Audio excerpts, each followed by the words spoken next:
My name is Eric Fraser, and I spent 37 years in the Royal Navy. My last job was the naval attaché out in Washington, D.C.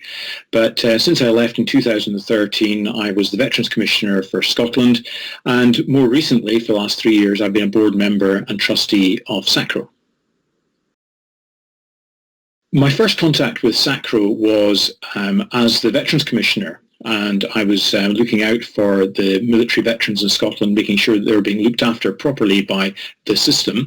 And one of those organisations which was providing support was indeed Sacro.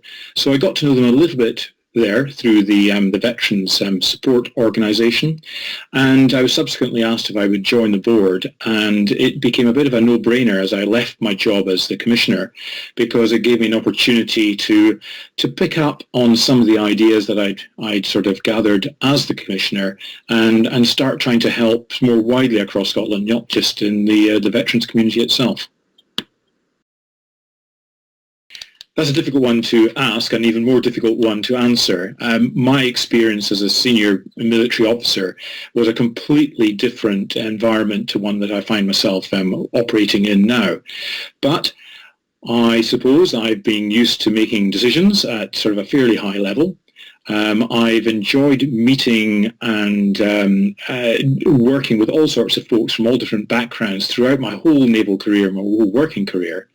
And the advantage I suppose I've got coming to Sacro is I've got a very broad view, no specific knowledge of the criminal justice system as such, but I can listen to what people say, act on their recommendations, and engage quite widely without having any baggage from a previous job in either the social services or criminal justice system. In the 3 years I've been, or nearly 3 years I've been on the board, I've come across a number of the volunteers. Not as many as I would like to, and certainly in the last few months it's been constrained considerably by COVID-19 restrictions. But I get the impression that the volunteers do a number of things for Sacro.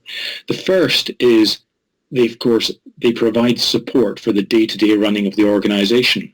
It doesn't matter whether you're a board member or you're a volunteer in the front line. You're helping others who are employed in running the organisation.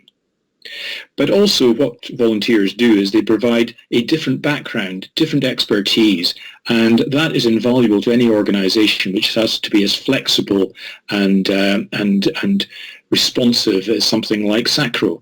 And I really do feel that these volunteers we come across on day to day do a fantastic job because they provide that expertise, they provide that impetus and that enthusiasm, that commitment, which actually really keeps the rest going, I believe. And I certainly think the organisation would be a far poorer place without them.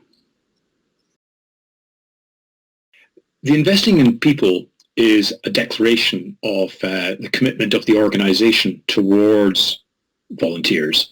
And that is absolutely vital. It's a public demonstration of what we do for the folk who actually help us out on a day-to-day basis. I really do commend the organisation as a volunteer myself.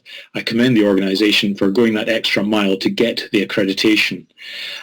And of course, it's recognition for what volunteers themselves do, and that is equally important. So all in all, getting the IIV was a great boost to the organisation, and actually they deserve some considerable congratulations for getting it, for renewing it, alongside some pretty illustrious and well-known organisations.